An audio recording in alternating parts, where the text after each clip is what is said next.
This feature does not support Android version 4.4 and lower. How to fix this GCash problem? Let's start. I-close ang GCash app. Press ang GCash. Then i-click ang letter I. Scroll lang pababa at i-click ang storage. I-click ang clear cache. Then, i-click ang clear data. Then click delete. Make sure na 0 bytes na ang cache at data. Pag okay na, i-close na ang GCash. I-open ulit ang GCash. Sa request permission, i-click ang OK.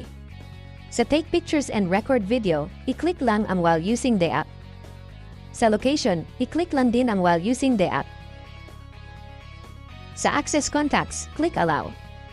Sa send notifications, i-click din ang allow. Sa access photos and videos, click allow all. I-type na ang iyong GCash number.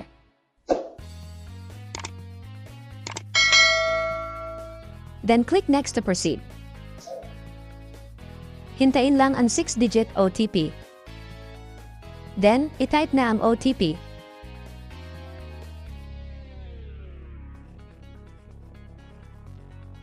Sa location, i-click lang ang no thanks.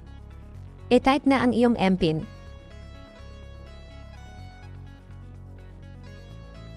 Sa account secure, i-click lang ang I want to register this phone. Hintayin lang ulit ang OTP.